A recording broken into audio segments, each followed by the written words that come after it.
Olá, boa tarde, boa noite, bom dia. Mais um episódio do Sala dos Professores, né? Então, aqui, como vocês podem perceber hoje, né? 25% da equipe... Pera aí, nós vamos ter que trocar o microfone, que esse aí não tá tocando. Como não tá tocando? Não tá tocando. Não tá funcionando? Mas por que só não troca o coisinho? Só tá pro lado. Pode baixar. Vou achar. E aí? Pode ir. Beleza? Começando de Tudo novo? Tudo novo. Então, bom dia, boa tarde, boa noite. Mais um episódio do Sala dos Professores. Hoje com um pequeno desfalque aí na equipe, né? O Jordano não está conosco pelas obrigações profissionais da advocacia. E a provocação de hoje, do tema de hoje é o seguinte, né? Nós estamos aí com a COP30, né? Acontecendo, o início da COP30 aqui, notadamente ela tem uma pauta principalmente completamente focada nas questões ambientais, enfim, né? Já é uma tradição. Então, líderes de vários países hoje estão aí no Brasil, né? E aí a pequena provocação sobre a COP30, né? Quer dizer, embora seja já um tema de importância conhecida, a gente ainda enfrenta algumas resistências a falar sobre o meio ambiente e aquecimento global e disfunções climáticas, né? A pergunta provocativa que eu faço é o seguinte, né? Quem você é, né? Você que está nos ouvindo, e você é uma pessoa que acredita, né, nos estudos científicos, nas previsões da ciência, ou você é uma pessoa que, aquilo que a gente costuma dizer assim, um descrente, né, de um modo suave, e num modo mais ativista, assim, um negacionista da ciência. Eu gosto sempre de começar a discutir né, a questão da importância, por exemplo, pela pauta climática, pela seguinte comparação, né? Você sabe que a Terra está chegando a 2 graus a mais, né, na temperatura média nos últimos 100 anos, aí, praticamente, no último século, a temperatura da Terra subiu praticamente 2 graus. E para quem acha que isso não é importante, ou que isso não tem impacto, por incrível que pareça, ainda tem gente que acha, né?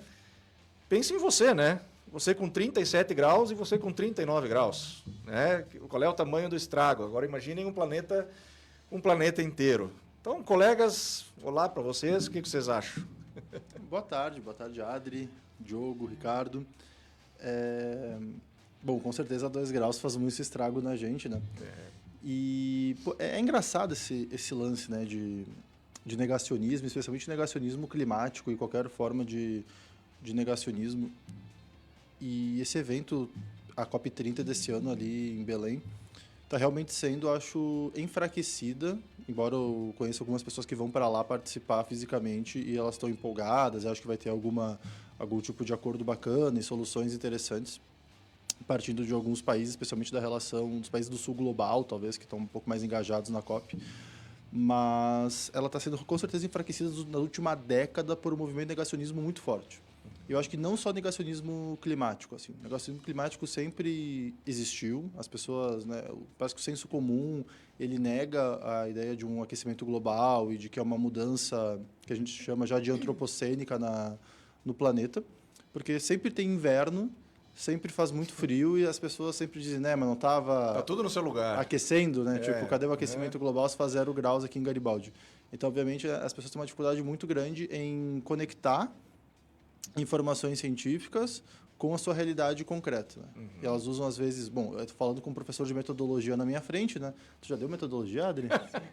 Não, mas já fiz. Ah, tá. Não, com certeza, mas tivesse ministrado, né? Ah, só no TCC. Nos TCCs a gente trabalha direto. direto. Trabalha direto. Então, evidentemente, as pessoas que estudam metodologia mais que eu, as pessoas têm muita dificuldade em comparar, analisar, enfim, colocar no mesmo plano dados gerais, né, dados obtidos cientificamente, a realidade concreta, com a sua experiência individual, né?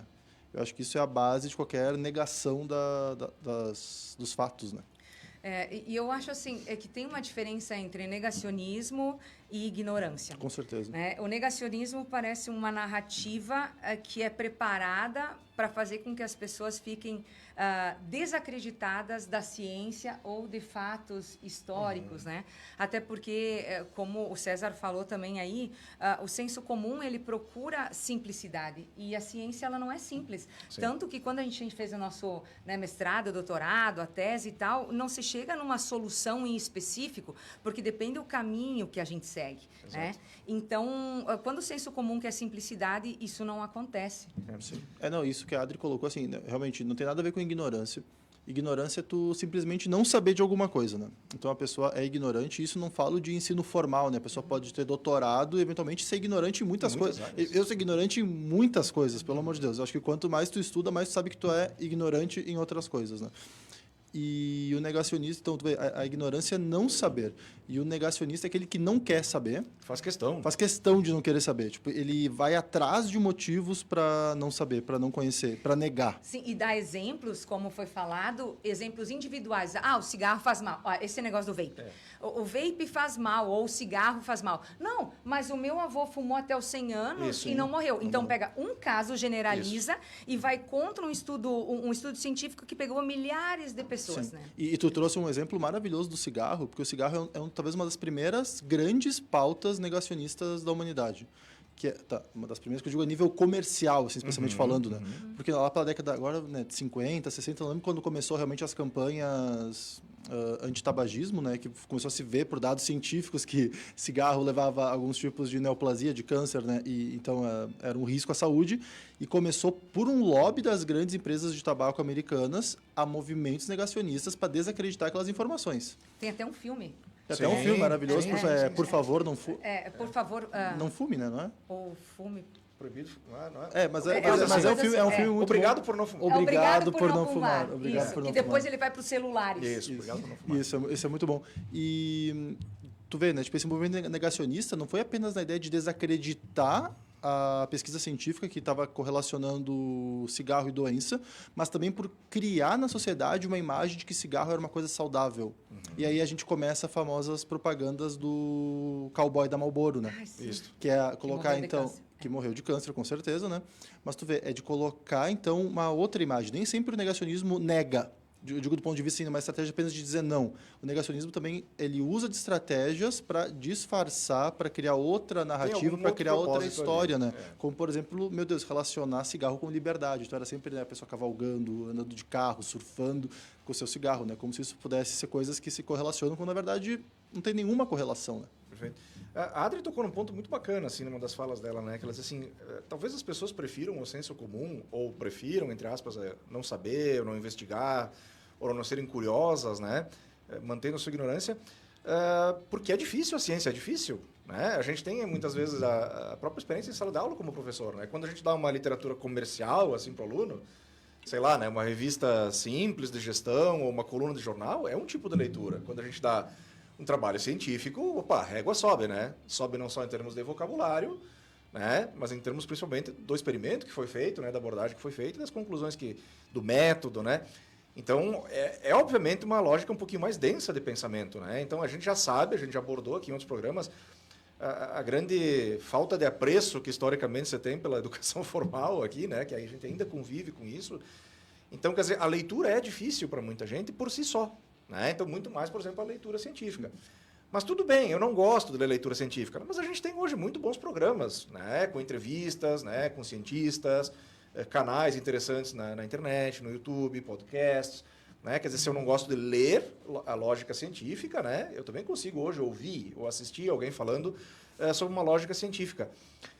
Esse negacionismo que a gente vê, a gente puxou a questão do clima, enfim, que é talvez a coisa mais evidente assim, que a gente tem discutido nos últimos tempos, mas o negacionismo está em todas as áreas, né? Por exemplo, a manchete que me causou muito espanto essa semana foi assim, olha, o negacionismo das vacinas está chegando nos pets. Quer dizer, quer dizer, só faz piorar, parece, né? Quer dizer, ele começa a avançar por áreas, né? Então, assim, as pessoas, por exemplo, negando os benefícios da medicina em geral, porque a vacina é um benefício da medicina, né? Como pode ter outro tipo de medicação, outro tipo de tratamento também que seja negado. Mas o negacionismo, então, que existe muitas vezes empresarial, por que não? Tu entende? Quer dizer, assim, a própria gestão negando práticas que são, teoricamente, né, consolidadas, que funcionam, quer dizer, né? Então, eu acho que é bacana a gente frisar isso aí. Descrença, né, é uma coisa. Eu mesmo faço muitas coisas sem acreditar muito, mas faço. Não sei se vocês, né? Assim, não é só faço o que eu acredito. né? O negacionismo ele é mais ativista nesse sentido, ele é mais radical, né? Não é uma simples descrença. Mas sabe, Ricardo, eu lembro do professor Pelayo, né, dando metodologia no doutorado, que ele estava, me corrija se eu tiver, né, com a memória, no século XVII, Francis Bacon e Descartes aí que criaram o tal do método científico. Eles também foram desacreditados. Sim, então, sim. essa questão do negacionismo vem de muito tempo antes. Só que agora, por que parece que ela está mais forte? Que parece que a gente está regredindo também, né?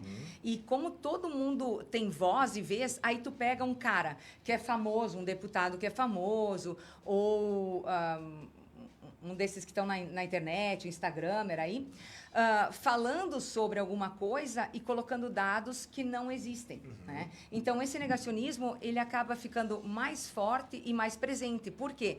Porque, normalmente, quem tem esse poder de mídia embala numa coisa Impacta bonita. muita gente, né? Impacta muita gente e apresenta de forma bonita, fala bonito e usa palavras fortes, né? Metáforas que muitas vezes não tem a ver... Maçã a com banana, banana. Isso, maçã com banana não tem nada a ver, mas as pessoas ficam impactadas. Muito mais a forma do que o Isso, conteúdo, né? conteúdo. Claro, Exato. isso é uma excelente estratégia. Isso, meu Deus, é a estratégia de retórica desde que remonta aos gregos, né? Isso. De você descredibilizar o oponente pela forma que você se apresenta e não pelos dados, pelo conteúdo que você está trazendo, né? Mas eu queria pegar uma coisa que o Ricardo falou, de ele ser descrente, né? Mas a descrença, e eu vou talvez mudar para ceticismo, né? É a base da ciência. Sim. Tu tem que ser cético. Precisa ter uma dúvida primeiro? Precisa ter uma dúvida e tu precisa ser cético frente aos dados, né? Então, pô, eu fiz aqui uma pesquisa, eu não necessariamente tenho que acreditar na pesquisa. A ciência avança por causa da descrença, né? Isso aqui eu não concordo com isso aqui, eu vou coletar mais informações. Então, eu quero, né, ir avançando na produção de conhecimento, eu quero ir angariando coisas. Então, tu vê, o ceticismo é muito saudável para a ciência. A gente chegou onde a gente chegou por ceticismo. Desde que tu faça alguma coisa a respeito. Exatamente, né? Que tu produza mais informações para contrariar as informações antigas, né? O famoso, meu Deus, que a gente aprende sempre do Popper, né? Karl Popper. A ciência nunca é definida, vai sempre evoluindo. A falsa habilidade do Falsa habilidade. E o negacionismo, tu vê, ele só nega e não quer produzir um conteúdo baseado em nada. Tipo, apenas no mero discurso. Tipo, eu não acredito na vacina. Por quê? Porque faz mal. Me prova que faz mal. Faz mal. Tipo, ele se basta por si, né? Meio que é um círculo que se fecha nele mesmo. Ou o guru que ele gosta, enfim. É o guru que ele gosta. É o suficiente para ele. Tá sempre ancorado no vazio, né? Ancorado no nada e, de alguma forma, para essas pessoas ele ter alguma sustentação, né? No imaginário, em alguma fantasia, alguma coisa. Mas e quando a gente sai um pouco dessa questão científica, da pesquisa e tudo, também tem um certo negacionismo histórico. Quando se diz que não existiu a ditadura, quando se diz que não existiu o nazismo. Exato. Se tá na ele está em várias esferas, né, da nossa Isso. vida. O termo negacionismo surge por causa da negação do Holocausto, né? Historicamente. Porque depois na década de 60, 70, não vou lembrar precisamente, se começou uma corrente de historiadores a praticar uma coisa que se chama, abre aspas, revisionismo histórico, né? Então, obviamente que a história sempre é revisitada, né? Porque a história sempre pode ser olhada por vários ângulos, né? E tu nunca sabe exatamente, talvez, o que passou na cabeça de uma figura histórica. As biografias, tu vai comprar 3, 4 biografias de alguém, vai falar coisas diferentes, tá tudo bem. Mas, assim, uma coisa é tu revisitar momentos da história que não estão precisamente ou que tem mais de um ponto de vista. Outra coisa é tu negar momentos históricos que com certeza existiram. Por exemplo, as Torres Gêmeas caíram. Né? Isso é um fato evidente. Né? Pedro Álvares Cabral chegou no Brasil. Assim, tem fatos que são evidentes na história. Que negar eles é muito perigoso. Por exemplo, o nazismo. Né? Tu negar que houve um regime político na história que matou milhões de pessoas por uma mentira, né? Por uma falsa crença de raça superior, isso é muito perigoso, porque isso pode motivar que isso se repita. Então, a palavra negacionismo surge por causa dessas pessoas, que começaram a praticar um revisionismo histórico, negando alguma coisa grave como o Holocausto, e se deu um nome para isso. Né? Quem que são essas pessoas? São os negacionistas, né? São quem nega dados muito concretos. Porque, tipo, tu vê, tem um filme muito bom, que agora não vou lembrar, mas é um caso real, de um negacionista julgado na Inglaterra, que ele escreveu livros negando, e foi levado ao tribunal. E então se provou a tarefa lá da advogada, promotora, não lembro qual que era o cargo, era provar que aconteceu o Holocausto. Olha que interessante. Então ela levava fotos das câmaras de gás, dos campos de concentração, levava sobreviventes do Holocausto para testemunhar. Então tu vê, tipo, ela teve que provar uma coisa que até então era dada como certa. porque existia alguém negando. Não, Olha, e só um vai lá, detalhe, só para pegar esse gancho, e a gente daí sempre mete a política, né? Quem são os negacionistas? Direita ou esquerda? Não tem política nisso, não tem direita ou esquerda de partido, porque o que aconteceu no Holocausto foi da extrema direita, entende? Então, muitas vezes a gente tem uma tendência de achar que é a direita e tal, por causa da terra plana e outras coisas, não tem nada a ver isso, não tem nada a ver. Né? É indiferente do partido político. Mas olha que coisa interessante, né? A gente estava comentando que esse negacionismo, essa desconfirmação, né, daquilo que já está posto, suficientemente comprovado, quer dizer, normalmente ele tem, às vezes até esconde propósitos meio escusos por trás disso, né? E que muito se deve pela nossa própria falta de curiosidade, a nossa falta de capacidade de se informar, né, adequadamente, né? A gente falou aqui de negacionismos presentes, então, na história, né, na medicina, na política, nas questões climáticas, né? Mas olha, por exemplo, como a nossa barreira cultural, a nossa crença cultural, ela também nos forma, né, nos traz um viés negacionista. Por exemplo, né, aqui na cultura gaúcha se comemora o 20 de setembro. Como, né, a Revolução Farroupilha, que os gaúchos fizeram e aconteceram e foram os tais. Quer dizer, quando notadamente, por exemplo, é uma guerra que a gente perdeu. Né? E mesmo assim a gente comemora. E a gente fica pensando, mas quem que comemora uma guerra que perdeu? Mas aquela questão da honra e da cultura gaúcha é tão forte que muitas pessoas não assumem que exista essa possibilidade, ou que exista esse outro lado, ou que exista essa possibilidade, preferem não ver. Né? Vamos pegar exemplos muito simples aqui. Bento Gonçalves, né? Que é considerado um dos heróis. Bento Gonçalves, quando morreu, tinha mais de 100 escravos. Ainda mantinha mais de 100 escravos. Quer dizer, ele não era uma pessoa totalmente, abre aspas, republicana, iluminista, e muitas vezes os valores progressistas que estão na bandeira do Rio Grande do Sul. Mandava seus escravos para a guerra. Né?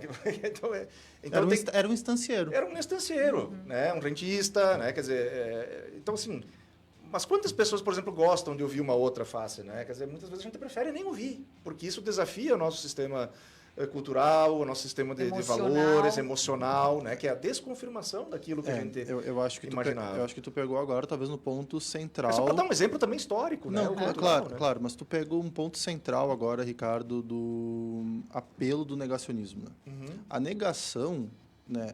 Bom, primeiro, claro, que existe a negação básica, né? Do tipo, você não fez uma coisa, alguém te acusa de fazer, você diz não, né? Claro. Tipo, é uma reação meio que natural. Tipo né? assim, mas assim, você pode negar sem mentir, né?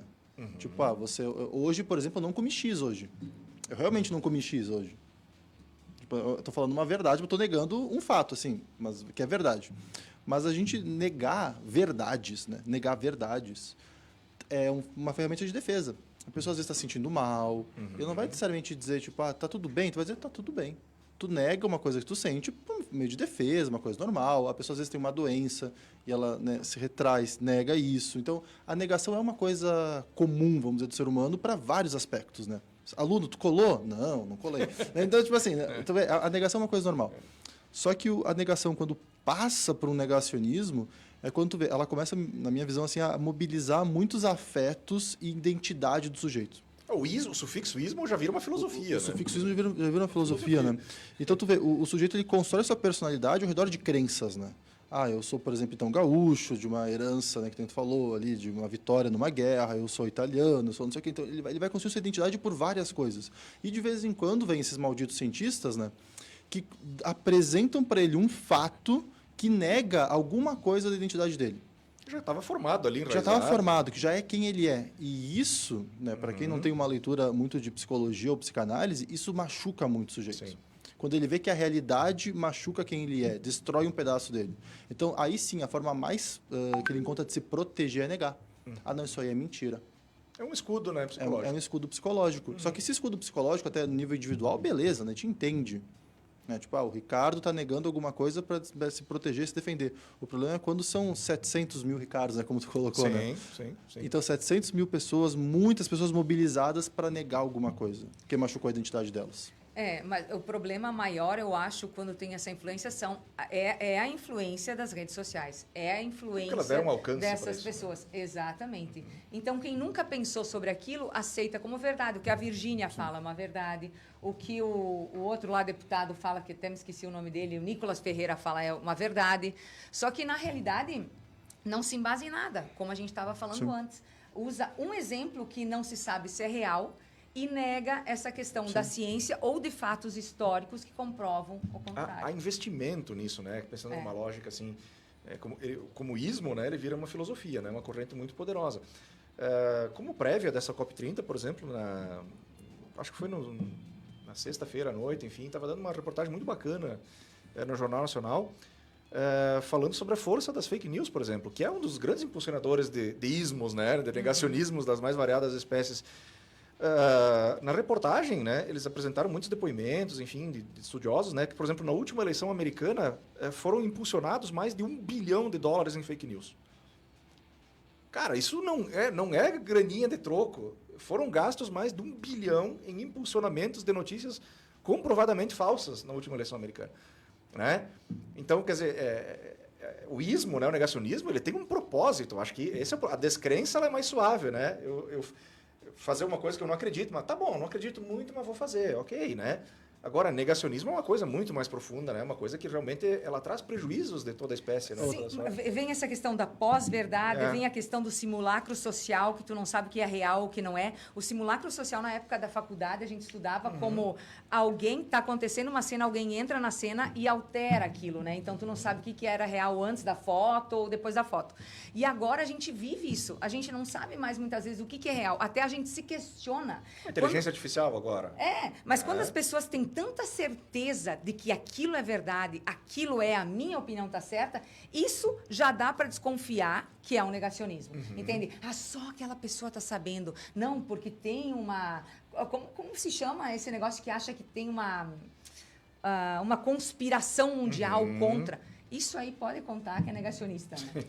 É que eu acho que daí talvez é um pouco diferente de negacionismo. Assim, acho que está dentro do campo ali, do guarda-chuva negacionismo, mas a pessoa, por exemplo, acreditar em teorias de conspiração não necessariamente é uma pessoa negacionista. Não, eu digo das narrativas, entendeu? As narrativas. Porque, por exemplo, assim, uma coisa que os teóricos da conspiração adoram é vacina, por exemplo.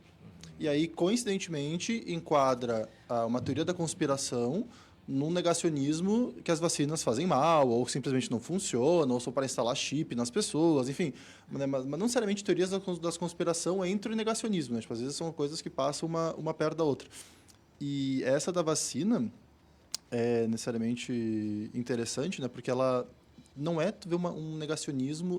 é um negacionismo científico, ponto. Mas o fundamento do negacionismo não é científico. Ou seja, tipo, tem muito mais a ver com autonomia e controle corporal teu e dos teus filhos do que com ciência. Então, ninguém está dizendo que, num primeiro momento, o negacionismo diz que a vacina faz mal ou que a vacina, né, tipo, vai instalar um chip. Tipo, isso já começa a ser os estereótipos da conspiração mais malucos, né? A primeira coisa da vacina é você assim, eu não quero fazer a vacina porque quem manda no meu corpo sou eu. Então, né, tipo, eu não quero a vacina. Então, começa uma negação da vacina, que ainda não é negacionismo, né, porque é só uma negação da vacina do ponto de vista individual, porque quem manda no meu corpo sou eu. Só que isso começa a evoluir a um ponto de vista social, e aí vira o negacionismo. Ou seja, ninguém vai fazer, que ninguém quer colocar alguma coisa estranha no seu corpo, quer ter o direito de decidir, só que ele começa a criar fundamentos negacionistas, tipo, mas faz mal, olha só, não tem teste, vem da China. Que bacana isso que tu falou, né? Por exemplo, assim, e como é que a gente combate, por exemplo, esse tipo de coisa, né? Que notadamente traz prejuízo. No caso, tem certos negacionismos que, digamos assim, não interferem tão diretamente na nossa vida, mas a vacina, sim, né? Então, nós entramos, por exemplo, numa pauta que a gente falou esses dias aqui no programa, quer dizer, a importância do direito nesses casos. Eu vou dar um exemplo, tá? Assim, eu tenho o direito de optar por não me vacinar. É uma questão de liberdade individual, mas eu não tenho o direito de propagar doenças. Não tem. Eu não tenho o direito de propagar doenças. E... eu não quero, beleza, ok. Só que tu passa a ser um feliz ou infeliz portador de moléstias, né? Possível propagador, que vai influenciar os outros. Quer dizer, ok, tu tem o direito individual, mas ele logo já está causando prejuízo aos outros, né? Eu tenho o direito de não usar máscara na pandemia. Não, tu tem o direito de não usar máscara, mas tu não tem o direito de propagar a Covid. Mas, olha, interessante que entra o Estado de novo nisso. Onde é que nisso? entra de novo, né? Que essa questão legal, por exemplo, né? Então, como é que tu freia esse tipo de coisa? Com penalidades. Né? Então, eu vou dar um exemplo de penalidades que surgiram na época da Covid, da pandemia, porque as pessoas não queriam se vacinar. Eles não, sem a máscara tu não entra no avião, não vai viajar. Ou não sem vai a vacinação trabalho. não entra naquele país. Né? Quer dizer, é preciso, né, criar um mecanismo muitas vezes a gente deu muita bola para isso na pandemia. Mas antes, assim, na pandemia parece que tudo ficou mais extremado na pandemia. Sim. Mas antes era muito comum você viajar para alguns países, era obrigatório ter vacina da febre amarela. Isso. Sim. E ninguém dava A a menor bola. importância. Era Era natural. Faz assim, e pronto. para aquele país, sei lá, Colômbia, tem que ir com a febre amarela. Pronto, faz lá e deu. Parece que na pandemia alguma coisa aconteceu diferenciada. Assim, parece que alguém estava dando algum discurso contra, não sei, talvez. E aí, nesse caso, a vacina se tornou uma coisa, tipo, perigosa, alguma coisa, né, tipo, que a gente desconfia. E sim, cabe ao direito, cabe às instituições, né, terem Tentar frear terem a isso, credibilidade, terem a confiança para frear, para combater, mas para, no fundo, no caso da vacina especialmente, é obrigar mesmo. Vacina é uma questão de saúde pública. Né? Tipo, a gente, por exemplo, água. Né? Ninguém recomenda tomar água do rio. A gente acha um absurdo tomar água do rio.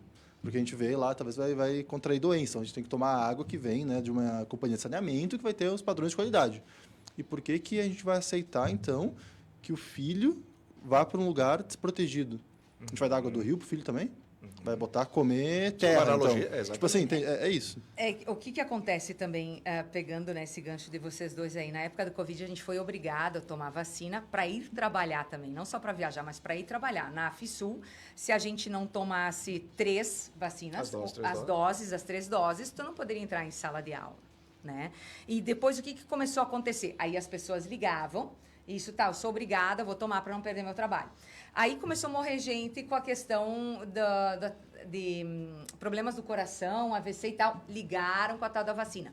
Então, o que isso acontece também? É um viés, né, de percepção seletiva. Então, morria um monte de gente, morria jovens com a questão de AVC e tudo. Só que com a percepção seletiva, já com essa narrativa que veio, isso. Então, era sempre reforçado. Então, cada um que morre, ó, viu? A vacina. Deve ser várias pessoas morreram, como é que é de... Os vieses de pneu, confirmação. Né? Você não lembra que era uma coisa... Cara, era uma das fake news mais comuns da pandemia, que era assim, meu tio morreu trocando um pneu, que a câmera estourou, e aí no atestado de óbito veio Covid. Cara, foi umas 5 mil pessoas no Brasil que morreram estavam, assim. tipo, falsificando atestados de óbito, botando que era Covid, porque daí eu não sei quem recebia dinheiro para botar que era Covid no atestado de óbito. Começa essas loucuragens, né? Isso na pandemia foi maravilhoso. As pessoas que morreram trocando pneu. Incrível. Não, assim, evidentemente, isso que tu falou, é um viés de confirmação. Com certeza, alguém que foi atestado óbito no Brasil por Covid não morreu de Covid. Sim, isso é possível. Tipo, foram 700 mil mortes de Covid no Brasil. Alguma não foi Covid. Sim. Eu posso garantir, porque o erro, na estatística, tem que ter existido o erro. No meio né? de uma massa tão grande. No meio de uma massa tão grande, alguém errou. Existe, claro. Mas é isso, tipo, a gente não, o problema do senso comum, isso a gente falou lá no começo, a gente parece que volta a isso, é tomar o particular como geral. É tipo, pegar nossa, isso aqui é muito... Isso eu falo para os alunos o tempo inteiro, quando eu estou na aula de direito, né? Eu digo assim, é assim que funciona. Algum juiz no Brasil... Vai pensar diferente. Vai pensar em milhares de juízes no Brasil, algum vai fazer alguma coisa diferente. Mas não é a visão dele. É a visão, né? É essa aqui, que é a maioria, que a tônica da... A tônica da Isso que tu tá falando, César, eu me lembrei... quando surgiu aquele negócio da cloroquina também na pandemia, foi um médico francês o primeiro a falar. Sim. Aí, ali se aceita a questão da especialidade, né? Especialista, o tal do efeito do viés halo lá, do halo. Então, do efeito halo, exatamente. Então, ele é especialista falando da cloroquina, então foi o primeiro a falar e todo mundo aceitou. Então, e logo veio outros pesquisadores, logo em seguida, dizendo que isso não era real, que não existia. Aí veio milhares de instituições sérias, né? Mas daí não existiu. Então, aquele especialista foi aceito pelos negacionistas da vacina. Porque ele era, como é que dizer, conveniente para o discurso, né? Confirmação. Agora, por exemplo, de novo, né, a falta de curiosidade, a falta de... Quem é aquele cara? Exato. Numa busca rápida, tu vai ver que é um cara que teve a medicina caçada lá. Exato. Entendeu? Ele já estava todo enrolado, né, digamos, com o Conselho de Medicina francês, enfim, notadamente uma pessoa meio fora já das ideias, mas naquele momento era conveniente, né, para que alguns grupos se apossassem do discurso, né? Então, de novo, né, quer dizer, a nossa falta de curiosidade em descobrir, né? Mas quem está falando? Quem é essa pessoa? Tipo, né? Qual é um pouco da história dessa pessoa? Poderia ter poupado muitos problemas, né? É uma coisa muito de característica cultural nossa, individual também, né? De ir atrás das coisas, né? Então, por exemplo, a pandemia, entramos na pandemia, né? A pandemia, por exemplo, desfez o mito de que todo médico é inteligente. E que tu Com entende, certeza, com desfez, certeza. né? Porque a gente tem, parece, não, eu tô advogado, engenheiro, médico, é tudo gente Sim, inteligente. lembre do Osmar Terra que disse que ia morrer 800 pessoas, Isso. 1000 pessoas. Eu não lembro do E número, vamos, assim. e vamos deixar que o rebanho mas se imunize sozinho. Mas era assim, um número ínfimo, né? Unidade de rebanho. Aí depois ele mudou para o número ainda ínfimo, só que um pouquinho maior. E, tipo, e nunca se confirmou as previsões dele, né? Para quem tem, né, desculpa assim, um mínimo de curiosidade, eles dizem, tu não vai combater um vírus de Covid com remédio para vermes. E quanta ivermectina foi distribuída ali? Sim, muito. Tu entendeu? É com dinheiro público, Não, inclusive. eu sei. Com dinheiro público, patrocinada por dinheiro público, né?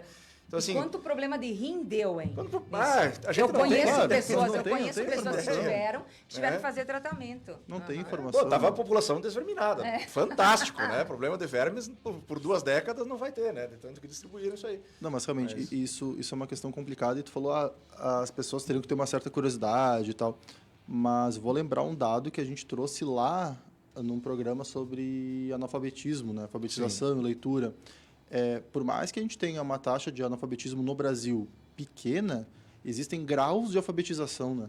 Então, para você entender uma informação, para você entender um dado complexo, ainda mais um dado científico, você tem que ter um grau de alfabetização muito alto.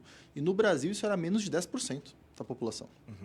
Se você imaginar que só 10% da população brasileira tem acesso realmente a ler um texto complexo e entender um texto complexo, isso é muito pouco. Como dizia o cientista lá na CPI, diz assim, a sua cosmovisão não Sua lhe permite cosmovisão não lhe permite entender. ver. Isso aí. Assim como Teu os campo de indígenas, visão é muito estreito, assim- tu não tem alcance. assim como os indígenas não viam as caravelas, É né? isso aí. Não tinha Viam- referência que é aquilo ali, que é aquilo entendeu? ali. Não tem elemento de comparação, né? Quer dizer, eu só fui até aqui, então quando surge uma coisa nova, realmente é um mundo estranho e me causa dor, né? Me causa me dor. causa desconforto, prefiro não ver.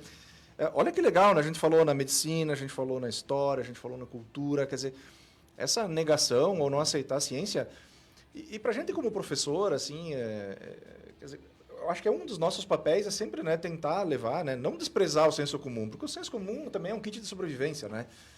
Assim, a gente usa muita coisa do senso comum porque isso traz ordem, traz simplicidade na nossa vida, a gente usa isso como uma decisão mais heurística, né? Mas o nosso papel como professor, obviamente, é incentivar a ciência porque é o caminho, né, mais lento, né, mas notadamente é o caminho que traz mais segurança à vida das pessoas, aos processos, né? O processo científico ele é lento em geral, mas por isso, justamente por não ter pressa em chegar a uma conclusão consistente, é que ele traz segurança depois na vida das pessoas. Deixa eu te fazer uma pergunta só, Oi, porque, claro. porque eu estou professor de metodologia científica da mesa e logo tem que ensinar ciência para as pessoas, né? Eu digo o conceito de ciência. Quando eu falo ciência, só para os ouvintes pegarem, não é tubo de ensaio, né? Sim, com bico de bunza. O Einstein com a língua de fora. Não é isso, né? Eu gosto quando os alunos me perguntam o que é ciência, para mim é sempre assim, é você ter clareza de raciocínio, clareza de pensamento. É você colocar um método, seja lá qual for, que você escolhe, dê o método, né? E a partir disso conseguir ter clareza para ir eliminando os caminhos errados até encontrar um caminho que te dê uma resposta que você entende satisfatória. No seu método. Os alunos, tu acha que eles conseguem entender isso? Como é que é o processo de ensinar ciência e Eles essa têm clareza? dificuldade. Eles têm dificuldade, muita dificuldade. Sim, mas tu tem um método interessante de explicar. Fala, a gente já falou sobre isso aqui, de como tu explica. Por exemplo, muitas vezes os alunos falam, né? Ah, mas a teoria não dá certo na prática. Aí tu fala do exemplo de novo aí. Eu gosto do exemplo da questão da teoria e prática, até para dizer assim, olha, que a ciência, primeiro, está presente em toda a nossa vida. Então, para ti aí que está assistindo, ouvindo, parece que a ciência, os cientistas, né, o método, é algo tão distante. Não, do ar-condicionado da tua casa até o tênis que tu calça, a ciência ali. Tem engenharia, tem química, né, tem a biomecânica, tem a termodinâmica, né, tem alguém que estudou muito, que testou, que errou, que tentou novamente. Tem o design também. Tem o design, né? Então, a ciência, ela está na nossa vida, né? Eu sou da engenharia, a gente dizia assim, bom, as aulas lá de termodinâmica tinha que estudar o ciclo de Carnot. Quem não é engenheiro, ok, está se lixando para isso, né? Mas o Carnot lá, o que o Carnot trabalhava? Termodinâmica, então a compressão dos gases, a expansão dos gases, que causava a refrigeração, a condensação. A gente tem ar-condicionado por causa disso. A gente tem geladeira por causa disso. A gente tem câmaras frias por causa disso. Né? O ar-condicionado do carro, né? O pessoal que estudou as ondas na física ou a eletricidade, quer dizer, tu aperta o interruptor para acender a luz da tua casa, é ciência, né? A borracha que está no pneu do teu carro, a potência do motor, né? O relógio, o GPS, né? Então, a ciência está em tudo. Eu acho que esse é o primeiro ponto, assim, ela não é uma coisa distante do mundo comum, assim, ou da nossa realidade, né? Esse microfone tem ciência aqui, a câmera, né? Então, quando eu explico essa questão, muitas vezes, de teoria e prática, que a Adri provocou, eu gosto de dar um exemplo muito simples, que eu pergunto para os alunos assim, como é que não se engravida? Né? Quais são os métodos contraceptivos? Daí um começa a levantar a mão, é a camisinha, o outro é o DIU, o outro é a pílula do dia seguinte, o outro não sei o quê, o outro é o coito interrompido. Dão 10 métodos, assim, né, para não se engravidar. E aí eu digo assim, olha que bacana. Assim, então, se seguir, se usar certinho isso aí, não vai engravidar, né? Não vai engravidar. Então, assim, né, a teoria é perfeita, certo? Não há nenhum problema com a teoria. Aí eles são obrigados verdade, não há problema. Mas o que acontece? A gente distorce e faz a prática errada. Então, muitas vezes, a prática é errada. A teoria, ela realmente, se tu seguir ela vai funcionar, né? E aí vem um outro detalhe, né? Assim, a teoria, ela existe, né? Qual é a diferença da teoria para a hipótese, por exemplo? Que as pessoas também confundem a palavra, eu tenho uma teoria, eu tenho uma hipótese, são coisas completamente diferentes. A teoria existe depois de suficiente comprovação. Quer dizer, então, primeiro tu faz todo o trabalho de comprovação e a partir disso tu diz assim, olha, em cima do que eu achei, esta é a teoria. A hipótese, ainda nós estamos num campo muito inicial, quer dizer, eu lanço uma ideia e aí que eu vou correr atrás da comprovação, né? Verdade, São coisas diferentes. verdade. Isso no senso comum... A teoria é consolidada, ela existe porque funciona. Não, tu tá muito certo, assim, porque realmente as pessoas usam a expressão, eu tenho uma teoria sobre isso. Isso, na E verdade, quando elas vão falar, é uma hipótese, é uma né? hipótese, Elas, não é uma elas teoria, não conseguiram ainda, tipo, ter uma clareza de raciocínio, verificar dados, né? Enfim, realmente as pessoas confundem muito, né? Acabam menosprezando talvez a teoria por causa disso, né? Tive um professor, né, o professor Gabriel, acho, lá ele dizia assim, olha, quando a gente dá o pontapé no livrinho, a gente paga um preço. E ele falava muito da gestão, por exemplo, do ambiente empresarial, né? Ele disse, quando a gente chuta o livrinho, normalmente a gente paga o preço. Então, por exemplo, muitas vezes a falta de seguir a teoria, que, de novo, né, a teoria é algo que já foi suficientemente comprovado. Sim. Por isso que ela é uma teoria. Nós não estamos no campo da abstração de ideias, aquilo é consolidado, né? Então, por exemplo, no mundo empresarial, sei lá, o RH não está indo bem, as finanças não estão indo bem, os processos não estão indo bem, tu contrata um consultor. É uma prática muito simples, né? E não é incomum, sei lá, o diretor da empresa, assim, mas contratei o cara veio aqui e disse uma coisa que eu já sabia, sim, porque tu não fez simplesmente. Ou tu não soube como aplicar. Quer dizer, aplica assim, desse jeito que vai funcionar, está consolidado. O que eu vejo que muitos consultores empresariais fazem, eu não sou um consultor empresarial, até porque não sou da área da administração e das contábeis, mas eu noto muito conteúdo de graduação na consultoria. Sim. Porque é isso, é meio que relembrar para talvez o administrador que estudou ou ensinar para o administrador que não estudou coisas muito óbvias que você aprende na disciplina do primeiro e segundo semestre de administração. Coisas já postas há 30 anos que, né, foram definidas que funcionam, hipóteses confirmadas que viraram teoria, e só está replicando isso, talvez com uma nova roupagem, talvez com um slide mais bonito, talvez dizendo que é coach, né? Mas tipo, basicamente você ninguém reinventa a roda, né? Você aplica teorias consolidadas. E olha o perigo disso, né? Vocês falando, eu estava pensando agora quando tu falou coaching, né, César? Eu pensei, e dessa galera que está vindo agora, que dizem aqueles cursos de 3 dias, valeu mais que a graduação. Só valeu mais na cabeça dessas pessoas? Uma inversão de R$100 mil de 3 dias. Isso. Nossa. Por quê? Porque daí, o que aconteceu? Já tinha base. Pega alguém que não tem base nesses 3 dias, não vai aprender nada. E olha o perigo da nossa sociedade quando não reflete, quando não pesquisa, quando não vai atrás. E aí, essa questão da narrativa, dizendo, não precisa mais fazer graduação, não precisa estudar, porque tudo a gente sabe. Basta transpiração. Isso, basta transpiração, basta seguir esses coachings, basta fazer esses cursos de 3 dias e colocar em prática, como se a realidade ou outras pessoas não existissem, entende? Eu vou fazer assim, mas tu não combinou com o outro lado. Você entende? Isso é negar um fato que o Ricardo trouxe já aqui num programa, de que pessoas com ensino superior ganham mais, né? Sim. Tipo, é um fato estatístico, assim. Não é uma pessoas história. diplomadas ganham mais. Aí, claro, o aluno vai dizer, alguém vai dizer, não, mas meu primo, que não tem ensino médio, ganhou mais. Não, beleza. Teu primo, vamos então bater em... Individual, um exemplo. Vamos amplia a massa. Vamos ver em Garibaldi, eu fazer o extrato de Garibaldi. Quem ganha mais? Pessoas com ensino superior. Então, né, ponto, definido. Não, e não é só ganhar mais, não é só questão de dinheiro. É Isso como envelhecer. Lógica... Isso é como envelhecer melhor, como ler, como ter propósito de vida. Não que toda vida precisa de propósito, mas coisas mais...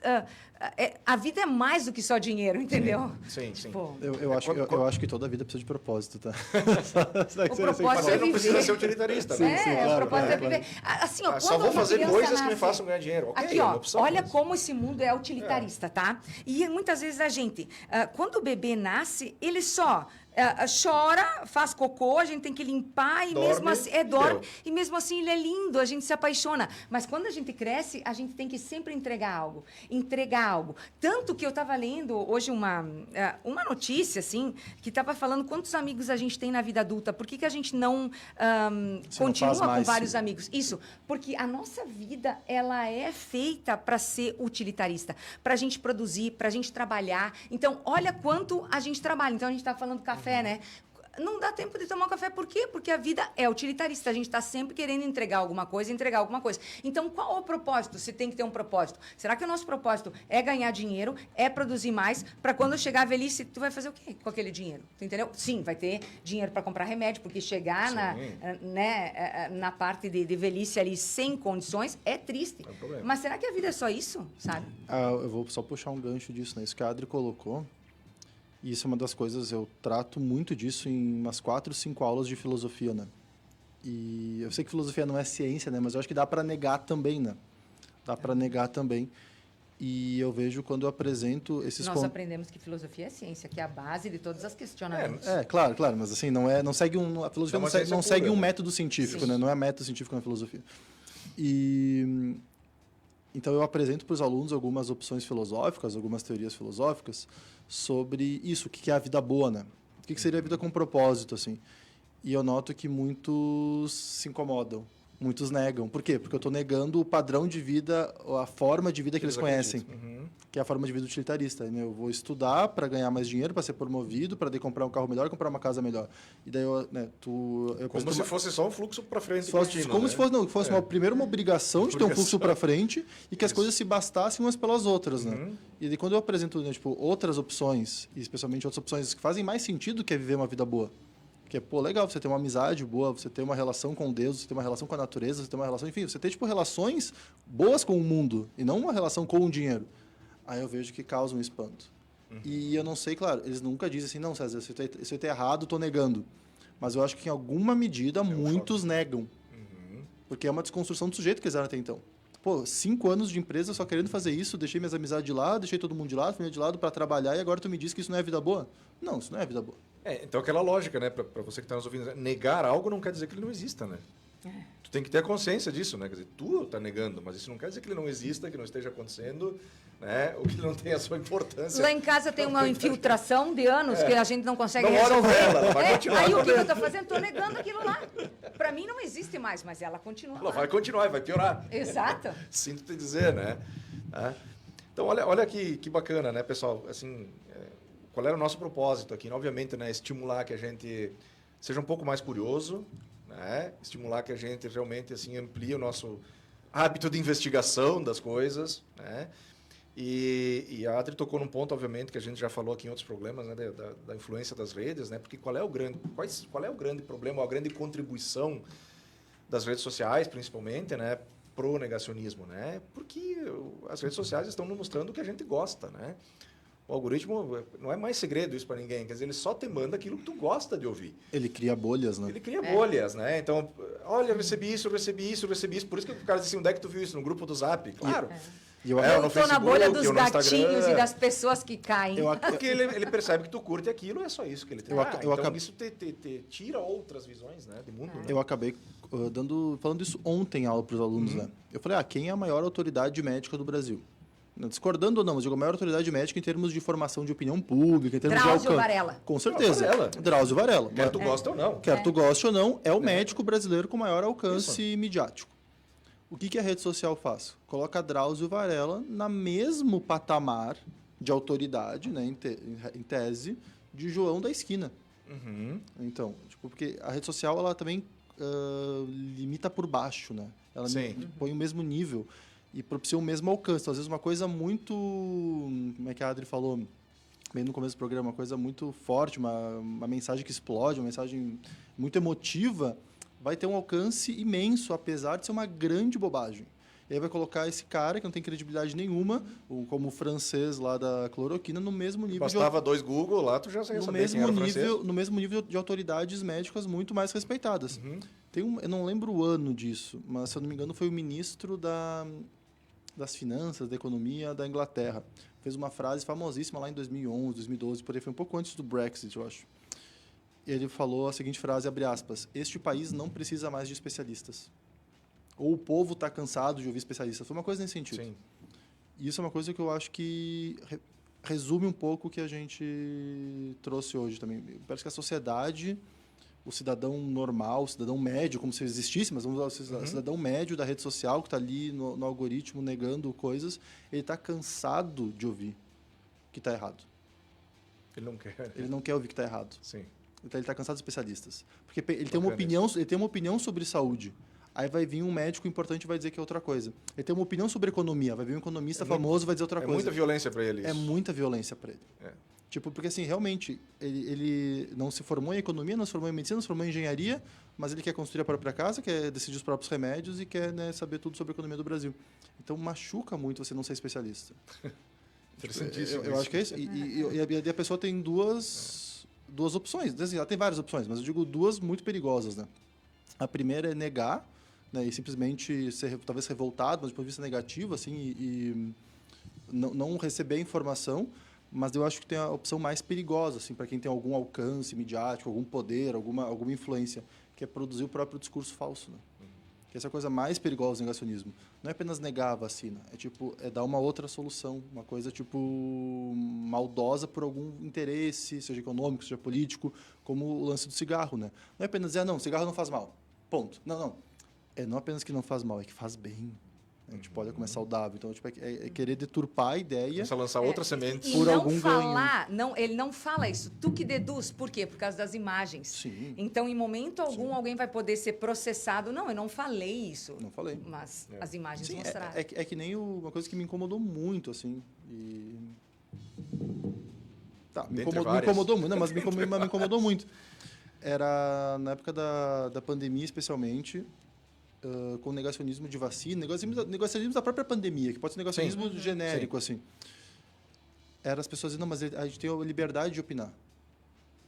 Não, tu tem a liberdade de opinar sobre um monte de coisa. Sim. O Inter é um time horrível, tudo bem, a gente vai ser rebaixado de novo. Tu é gremista? Eu sou colorado. Não se anime, Ah, gremistas, tá. que a situação Mas eu digo assim, tipo, a gente tem uma liberdade incrível de opinar sobre futebol. A gente não tem liberdade ilimitada de opinar sobre saúde alheia. E de ficar propagando remédios que não funcionam, podem prejudicar a saúde dos que outros. eventualmente alguém vai tomar e vai falecer. Tipo, isso não é legítimo. Então, a ideia é assim, mas eu tenho minha opinião. Ótimo, tu tem tua opinião sobre não futebol. para cometer crimes, né? Não para cometer crimes, não para prejudicar os outros. Eu acho que isso é muito, muito perigoso. E como isso da opinião, e meio que assim, a opinião como uma coisa sagrada, o negacionismo como uma coisa sagrada. Então, né, tipo, vai perguntar para um judeu, para uma instituição judaica, se o negacionismo é uma opinião.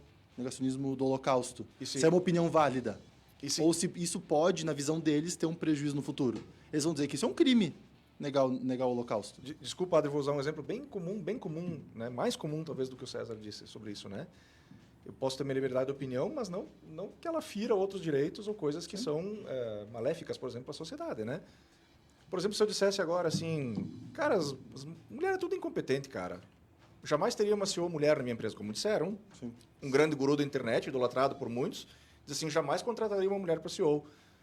Isso é uma opinião, perfeito? É uma opinião. Quer dizer, mas é legítima essa opinião? Ela contribui para a sociedade? Ela está tocando em pontos construtivos? Ou ela está prejudicando, né? diversas mulheres então, em empresas. Esse é um exemplo, né? Eu não posso sair dizendo assim, todas as mulheres são incompetentes como CEOs. Não, e isso Embora seja uma opinião, né? Não posso fazer isso. Isso vem de um arquétipo mundial e muito profundo. Porque tudo que acontece também... Olha, vocês vejam a história grega, quando diz abrir a caixa de Pandora. Pandora é um nome feminino, né? É como se uma mulher, a caixa de Pandora traz todas as desgraças do mundo, né? Aí quem deu a maçã lá pro Adão comer? A mulher. Então, sempre a mulher. Então, a gente tem que cuidar muito isso. E a esperança foi a última a sair da caixa, por isso que diz que a esperança é a última que morre. Dizem, né? E foi a mais devagar, foi né? Mais também lenta. feminina. A esperança foi a mais só. lenta. É isso, galera. Então, acho que é isso, né? Vamos ser mais curiosos, vamos investigar. Vamos ir para aula. Vamos ir para aula. Isso. Aliás, hoje fazer os trabalhos sem usar o chat GPT, tentar pensar um pouco. Pensar um pouquinho. Tá bem? Bom descanso a todos, uma boa quinta-feira. Até a próxima semana. Isso aí. Valeu.